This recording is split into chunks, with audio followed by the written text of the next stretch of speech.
A wild foal, alone in the middle of a frozen lake. Forest Ranger Michael Chen watched in horror as the young horse took one more step and the ice beneath it exploded into a spider web of cracks. What happened next unfolded in seconds but would haunt Michael for the rest of his life. But here's what nobody could have predicted.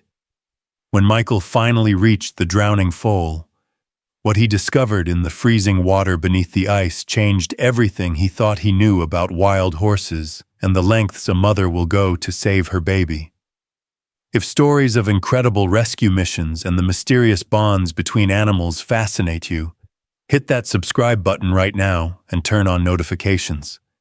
What happens next will leave you breathless. Michael Chen had been a forest ranger in Montana's Glacier National Park for 11 years. In that time, he'd become intimately familiar with the patterns of wildlife in winter. How elk moved to lower elevations. How wolves tracked their prey across snow-covered valleys. How even the hardiest animals adapted their behavior when temperatures dropped below zero. But on this particular February morning, as Michael conducted his routine patrol along the southern boundary of the park, he witnessed something that defied all his experience and training. Something that, by all accounts, should never happen. It was 7:43 a.m. when he first spotted it.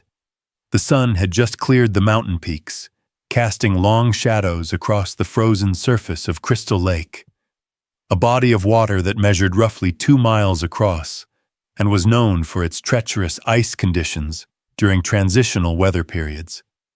And there, approximately 300 yards from the nearest shore, standing perfectly still on the ice, was a wild foal. Michael brought his truck to an immediate stop and grabbed his binoculars. Through the lenses, he could see the young horse more clearly. It appeared to be around 4 to 5 months old, with a dark bay coat and a white star on its forehead. The foal wasn't moving, just standing there as if frozen by fear or confusion. "What are you doing out there?" Michael muttered to himself, his mind racing through possible explanations. Wild Mustang herds occasionally ranged near this area, but they were instinctively cautious around frozen water. Adult horses understood the danger. They avoided ice whenever possible. So how did a young foal end up alone in the center of a frozen lake? Michael scanned the shoreline with his binoculars, looking for the foal's herd, for its mother, for any sign of other horses. Nothing. The foal was completely alone, isolated in the most dangerous possible location. The temperature had been unseasonably warm for the past 3 days, hovering just above freezing during the day before dropping at night. This created the worst possible ice conditions, a surface that looked solid but was actually deteriorating from underneath, growing thinner and weaker with each warm hour. Michael had been briefed on the ice conditions just that morning. Crystal Lake was rated as extremely hazardous. Under no circumstances should anyone venture onto its surface. The ice thickness was inconsistent, potentially 12 inches in some areas, but as thin as 2 inches in others, especially toward the center where underground springs created warmer water currents. And that's exactly where the foal was standing. Michael watched through the binoculars as the young horse shifted its weight slightly, taking a tentative step forward. And that's when he saw it. The ice beneath the foal's hooves fractured. Not catastrophically, not yet, but visible cracks radiated outward in a starburst pattern from where the foal stood. "No, no, no," Michael breathed, his heart rate spiking. "Don't move, baby. Please don't move." But the foal, perhaps sensing the instability beneath it, did exactly what its panic told it to do. It took another step, trying to move toward the distant shore. The sound reached Michael even from 300 yards away, a sharp crack that echoed across the frozen lake like a gunshot. The ice beneath the foal gave way completely, and the young horse plunged through the surface into the black water below. For a fraction of a second, Michael froze, his training warring with his instincts. Everything in the Ranger Handbook said, "Do not attempt solo ice rescue. Wait for specialized equipment. Call for backup." The risk of losing both the victim and the rescuer was too high, but Michael knew with absolute certainty that there was no time. In water this cold, probably right around 32 degrees Fahrenheit, a young foal would have maybe 3 to 4 minutes before hypothermia and shock overwhelmed its system. The nearest rescue team with ice rescue equipment was at least 40 minutes away. The foal would be dead in 4 minutes. Michael made his decision in less than 2 seconds. He grabbed his emergency radio and keyed the mic while simultaneously throwing open his truck door. "This is Ranger Chen at Crystal Lake South Access. I have a juvenile wild horse that's gone through the ice approximately 300 yards offshore. I'm initiating emergency ice rescue. I need immediate backup with warming equipment and veterinary support." The dispatcher's voice crackled back with alarm. "Michael, negative, do not attempt solo ice rescue. Ice conditions at Crystal Lake are—" "I know the conditions," Michael interrupted, already stripping off his heavy ranger jacket and pulling on the immersion suit he kept in his emergency kit. "But this foal has 3 minutes to live, and I'm the only person who can reach it in that time. Chen out." He didn't wait for a response. The immersion suit, essentially a full-body waterproof suit with insulation designed for cold water rescue, would buy him some protection from the freezing water, but it wasn't foolproof. If the ice gave way beneath him too far from shore, if he went under and couldn't surface, the suit would only delay the inevitable. Michael grabbed his ice rescue throw bag, a rope with a floating rescue disc attached, and his extendable rescue pole. He moved quickly toward the lake's edge, his eyes never leaving the spot where the foal had disappeared. The young horse had surfaced, its head breaking through the ice hole, frantically trying to climb out. But every time it attempted to pull itself up, the ice around the hole would crack and crumble, creating an ever-widening gap. The foal was trapped, its front hooves scrambling against the ice edge, its terrified whinnies carrying across the frozen expanse. Michael tested the ice at the shoreline with his pole. Relatively solid here, probably 8 to 10 inches thick. But he knew it would get progressively thinner as he moved toward the center. He needed to distribute his weight as much as possible. He dropped to his stomach and began the agonizing crawl toward the drowning foal, spreading his body weight across the widest possible surface area. The ice beneath him creaked and groaned with every movement. Through the semi-transparent surface, Michael could see dark water below, could see cracks propagating through the ice with each shift of his weight. 100 yards out. 200 yards. The foal's struggles were weakening. Its head was barely above water now, its movements becoming sluggish as hypothermia began shutting down its young body. "Hang on, baby," Michael called out, not caring that the horse couldn't understand him. "I'm coming. Just hang on." At 250 yards, Michael felt the ice beneath him sag noticeably. Water began seeping up through invisible cracks, soaking through his suit. He was running out of stable ice. The next 50 yards to reach the foal would be over ice that might not support his weight even while crawling. Michael assessed his options in seconds. He couldn't get any closer without the ice giving way completely. But he was still 30 feet from the hole where the foal struggled. Too far to reach with his pole. Too far to safely throw the rescue rope with enough accuracy. He had one option left. It was risky, possibly suicidal, but it was the only chance. Michael rose to his knees, then carefully to his feet, distributing his weight as evenly as possible. The ice protested immediately. loud cracks spreading outward from where he stood. He had seconds before it gave way. He pulled the throw bag from his shoulder, gauged the distance, and with every ounce of strength and accuracy he possessed, hurled the rescue disc toward the foal. The disc sailed through the air, the rope unspooling behind it, and landed less than 3 feet from the struggling horse. Close, but not close enough. The foal couldn't reach it. And then, just as Michael prepared to throw again, the ice beneath his feet gave way with a thunderous crack, and he plunged into the freezing lake. The shock of the cold water was like being struck by lightning. Despite the immersion suit, Michael felt the freezing temperature trying to steal his breath, trying to trigger the gasp reflex that drowns people in cold water. He fought against it, forcing his breathing to remain controlled, forcing his body to obey his commands despite every cell screaming at him to panic. He surfaced quickly, the suit's buoyancy bringing him up through the hole he'd created. The ice around him continued to crack and crumble, widening the gap. He was now in the water approximately 20 feet from where the foal struggled. But something was wrong, very wrong. As Michael oriented himself in the frigid water, he realized the foal wasn't alone.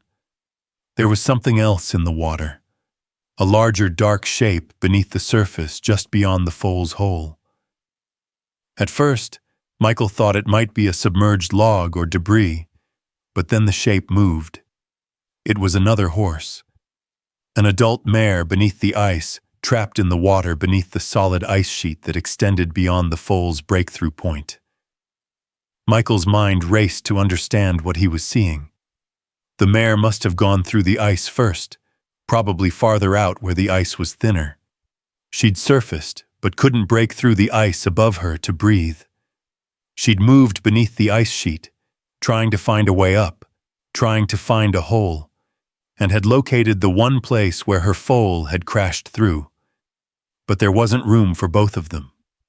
The hole was barely large enough for the foal's head, let alone an adult horse's. The mare was trying to push her baby up, trying to keep the foal's head above water while she herself remained submerged, unable to breathe. Michael watched in horror as the mare surfaced briefly beneath the ice sheet, her muzzle pressed against the translucent ice, her eyes visible through the frozen barrier, wild with panic and maternal desperation. She pushed upward with her head, trying to break through, but the ice was too thick, flexing but not breaking.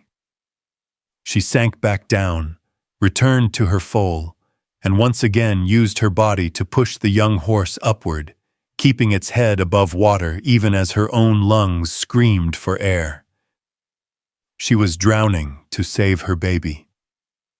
The realization hit Michael with stunning force. This wasn't just a foal that had wandered onto the ice. This was a mother and baby who'd both fallen through, and the mother had been fighting for who knows how long to keep her foal alive, sacrificing her own chance at survival.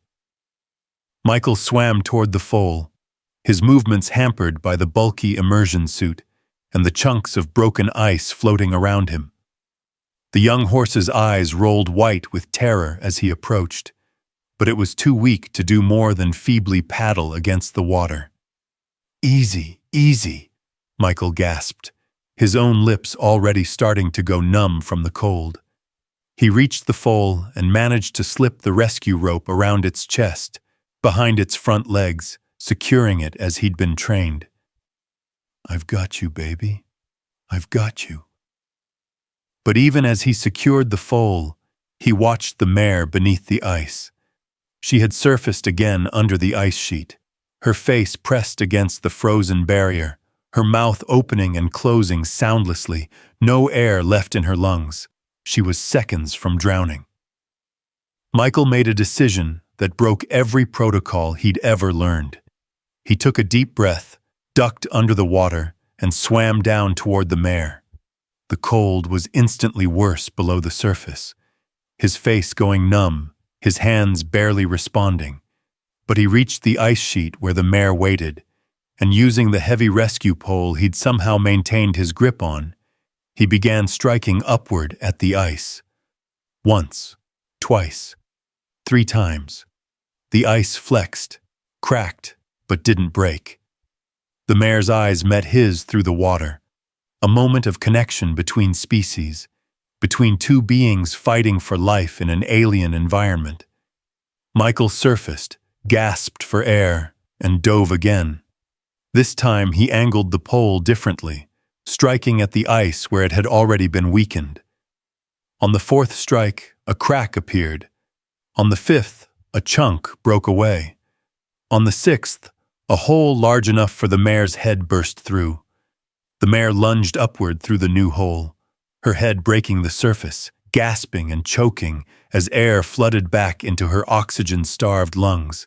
She gulped air in desperate heaving breaths, water streaming from her nostrils. Michael surfaced beside her, his own lungs burning, his body beginning to shake with the onset of hypothermia. He had maybe 2 minutes before he lost motor control. 2 minutes to save 3 lives, his own, the foal's, and the mare's. The sound of truck engines and shouting voices reached Michael's ears. His backup had arrived, faster than expected, which probably meant they'd been monitoring the situation and had started moving the moment he'd made his reckless radio call.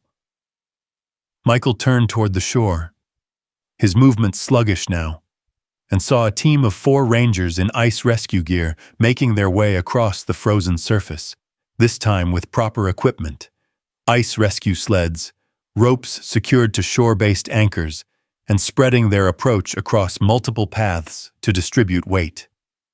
2 horses, Michael shouted, his voice hoarse. Mare and foal, need extraction for both. The lead rescuer, Michael recognized Tom Brennan, a veteran ranger and ice rescue specialist, reached the edge of the solid ice about 30 feet away. Michael, get that rope secured and we'll pull. Can you get the adult horse secured too? Michael looked at the mare, still gasping for air in her ice hole, her foal whimpering beside her. She was massive, probably 900 pounds. Securing her in a way that would allow them to pull her out without injuring her or having the rope slip off was going to be nearly impossible in these conditions. But Michael had the throwbag's rope already around the foal, and he had an idea that was either brilliant or insane, probably both. I'm securing them together, Michael called back. Pull the foal, the mare will follow. Michael worked with hands that barely responded to his commands, his fingers thick and clumsy from the cold. He took the trailing end of the rope that was already around the foal and, swimming closer to the mare, managed to loop it around her neck and chest in a makeshift harness. It wasn't pretty, and it wasn't by the book, but it connected mother and baby on the same rope. The mare, seeming to understand that Michael was trying to help, stayed relatively still despite her panic, even helping by pushing her foal toward him as he worked. Ready, Michael shouted. Pull, but slowly. Don't want to injure them. The rope went taut. On shore, a team was hauling on the line, probably using the winch from one of the trucks. The foal began sliding through the water toward the edge of solid ice, and as Michael had hoped, the mare followed, swimming after her baby, the rope keeping them together. But Michael had forgotten one critical detail. He wasn't attached to anything.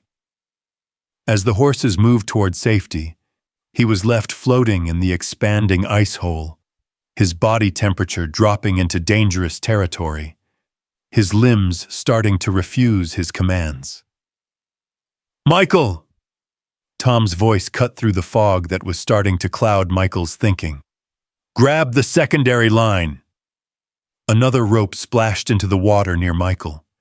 He reached for it, his hands barely able to close around it, but he managed to wrap it around his forearm. Then he felt the pull as the rescue team hauled him toward solid ice alongside the horses. The next several minutes were a blur.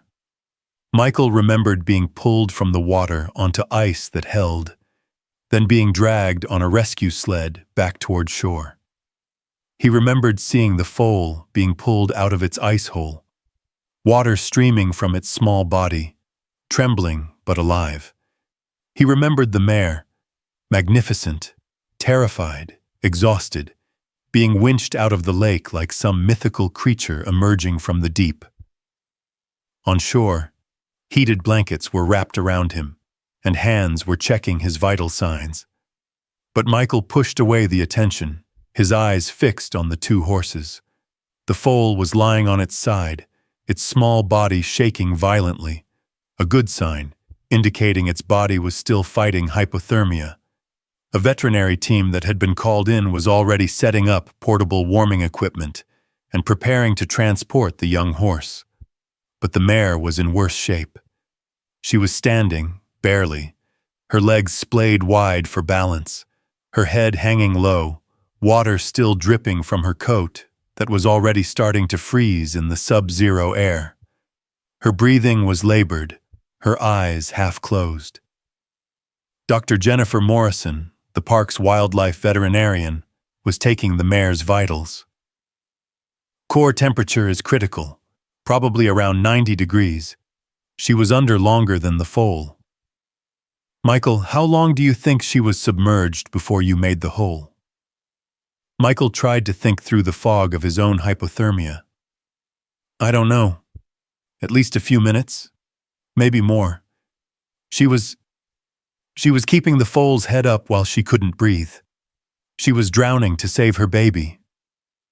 Dr. Morrison's expression softened, even as her hands continued their professional assessment. Then she's a miracle herself. A horse can hold its breath for maybe 90 seconds, 2 minutes maximum in a panic situation. If she survived longer than that. She shook her head in amazement. 3 hours later, Michael sat in a heated emergency response tent near the lake shore, wrapped in blankets. Holding a cup of hot coffee he still couldn't quite feel with his numb hands. He'd been cleared medically. No frostbite, no lasting damage, though the doctors said it was a close call. Another 5 minutes in that water and the outcome might have been very different. Through the tent's open flap, he could see the veterinary team working on both horses. They'd set up a mobile warming station with veterinary-grade heated blankets, IV lines delivering warmed fluids, and specialized equipment monitoring their core temperatures and heart rhythms. The foal, which the team had started calling Lucky, had responded well to treatment. His core temperature was rising steadily, and he was already trying to stand, his young body proving resilient. The mare, though, remained touch and go. She was alive, but the prolonged submersion had done damage. Her lungs had taken on water, and there was concern about pneumonia. Every breath was labored. Michael? Tom Brennan entered the tent, his expression troubled. You need to see something. Michael forced himself to his feet, his muscles stiff and protesting. He followed Tom to where a park wildlife biologist, Dr. Sarah Chen, was examining something on a laptop screen. We pulled the footage from the lake's monitoring cameras, Sarah explained. We have 3 cameras positioned around Crystal Lake for wildlife observation. I wanted to see how these horses ended up on the ice. She turned the laptop so Michael could see the screen. This is from yesterday afternoon, around 4 p.m. The footage showed Crystal Lake from an elevated angle. At first, Michael saw nothing unusual, just the frozen expanse of ice and snow. Then movement at the far shore. A small band of wild horses, maybe 8 or 10 animals, approached the lake edge. And then something remarkable happened. A mountain lion appeared from the forest, moving deliberately toward the herd. The horses panicked, scattering. Most ran parallel to the shore, but 2, a mare and a young foal, ran in the wrong direction, directly onto the ice. They were being chased, Michael breathed. Keep watching, Sarah said grimly. In the footage, the mare and foal ran across the ice, the mountain lion pursuing them only to the ice's edge before stopping. Big cats, smart enough to recognize the danger. But the damage was done. The mare and foal were already committed to their panicked escape route. The footage showed them making it nearly 200 yards onto the lake before the ice beneath the mare gave way. She crashed through, disappearing into the black water. The foal, lighter and moving faster, kept going another 100 yards before its own weight broke through the ice in a different spot. "But that was yesterday afternoon," Michael said slowly. "That means that mare kept her baby alive for almost 18 hours, Sarah finished. She was under the ice, unable to breathe, for 18 hours, finding air pockets, breaking through momentarily when she could, and always going back to where her baby had fallen through, pushing it up, keeping its head above water." The tent went silent as the implications settled over everyone. "That's impossible," Dr. Morrison said from the doorway, having overheard. "A horse can't survive 18 hours in freezing water. They just can't." "And yet she did," Sarah replied simply, gesturing toward where the mare lay under warming blankets. "The evidence is right there." Michael walked to where the mare was being treated. She was conscious now, her eyes open, her head turning slightly to keep her foal in view. Even now, even in her own critical condition, her focus was on her baby. Lucky had managed to stand and was taking wobbly steps toward his mother. The veterinary assistants tried to keep him back, but Dr. Morrison waved them off. "Let him go to her. If anything's going to help her fight, it's knowing he's okay." The foal reached his mother and pressed his small body against hers, nickering softly. The mare, with what must have been tremendous effort, lifted her head and nuzzled her baby, a soft whicker escaping her throat. "We need to transport them both to the Wildlife Rehabilitation Center," Dr. Morrison said. "The mare needs intensive respiratory care, and the foal needs to be monitored for delayed hypothermia effects. But Michael," she turned to him, "you should know that without your intervention, we would have lost them both. What you did today was reckless and heroic in equal measure." "What she did was heroic," Michael corrected, nodding toward the mare. "I just helped finish what she started." 6 weeks later, Michael stood at the shore of Crystal Lake on a day that couldn't have been more different from that frigid February morning. Spring had arrived in Montana with dramatic suddenness. The ice had melted, the lake sparkled in brilliant sunshine, and the air smelled of pine and new growth. Behind him, a specialized horse trailer was parked in the clearing, but this time, it wasn't for an emergency. It was for a release. The mare, officially named Aurora by the rehabilitation center staff, after the aurora borealis that had been visible the night they'd brought her in, had made a full recovery. Against all medical predictions, her lungs had healed, her strength had returned, and she'd regained every ounce of her fierce, independent spirit. Lucky had never been in doubt. Young and resilient, he'd bounced back within days and had spent the weeks since driving the rehabilitation center staff crazy with his energy and curiosity. Dr. Morrison opened the trailer door. "Michael, as the person who saved them, you should do the honors." Michael walked to the trailer's rear and looked inside. Aurora stood there, her bay coat gleaming with health, her eyes bright and alert. Lucky pressed against her side, bigger now, stronger, ready to return to the wild. "Ready to go home?" Michael asked softly. He unlatched the trailer gate and swung it wide. For a moment, neither horse moved. Then Aurora stepped forward cautiously, testing the ground, smelling the air.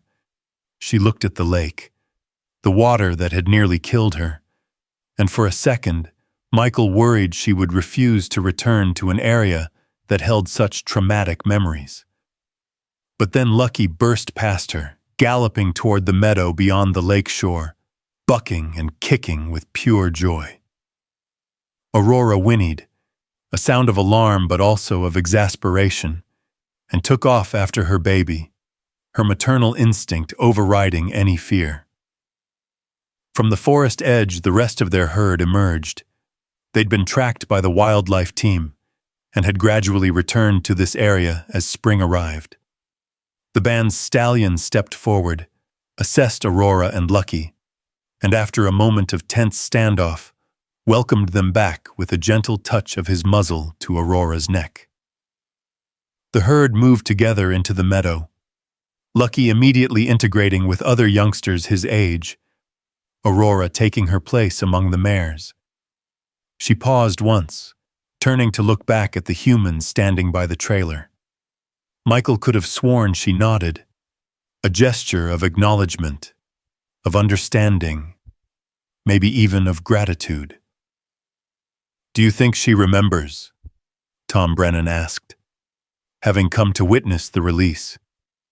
"Do you think she understands what happened that day?" "I think she remembers fighting for her baby's life," Michael replied.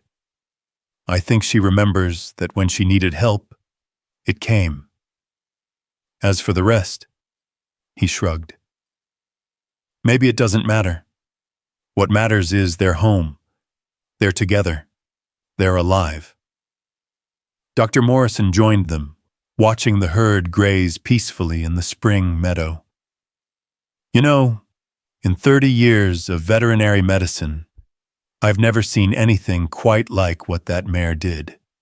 18 hours in freezing water, fighting for every breath, never giving up on her baby. It challenges everything we think we know about animal endurance and maternal instinct." "Maybe we don't give them enough credit," Michael said. "Maybe their will to protect their young is even stronger than we imagine. Maybe love, even animal love, is the most powerful survival instinct of all." The herd began moving away, heading toward higher ground as the afternoon progressed. Lucky galloped alongside his mother, finally free, finally safe, finally home. Michael watched until they disappeared over the ridge, his heart full of an emotion he couldn't quite name: relief, wonder, humility, gratitude. He'd come to Crystal Lake that day expecting a routine patrol. Instead, he'd witnessed one of nature's most profound truths: that a mother's love knows no limits, fears no danger, and will defy even death itself to protect her young. And in that freezing water, under the ice, he'd been given the privilege of helping complete a miracle that Aurora had started, bringing her baby back from the edge of death and giving them both a second chance at the wild, free life they deserved. "Come on," Tom said gently, putting a hand on Michael's shoulder. "Let's head back. You've got paperwork to file about this whole reckless rescue operation." Michael laughed, turning away from the lake. "Worth every page of paperwork." As they walked back to their vehicles, Michael took one last look at Crystal Lake. The water sparkled innocently in the sunshine, giving no hint of the drama that had unfolded beneath its frozen surface. But he would never look at this lake the same way again. It wasn't just a beautiful mountain lake anymore. It was the place where he'd learned that heroes come in all forms, some on 2 legs, some on 4, and all of them willing to risk everything for those they love. Aurora and Lucky continue to thrive with their wild herd in Glacier National Park. Michael Chen received a commendation for valor from the National Park Service, though he insists the real hero was Aurora herself. The footage of the rescue and the camera documentation of Aurora's 18-hour survival has been studied by animal behaviorists worldwide, reshaping our understanding of equine endurance and maternal bonding. If this incredible true story of sacrifice, courage, and the unbreakable bond between mother and child moved you, please subscribe to our channel for more amazing animal rescue stories. Hit that like button, share this video with everyone who needs to hear this inspiring tale, and tell us in the comments, what moment in this story touched you the most? Thanks for watching, and remember, sometimes the greatest acts of heroism happen in the moments when love refuses to surrender, even against impossible odds.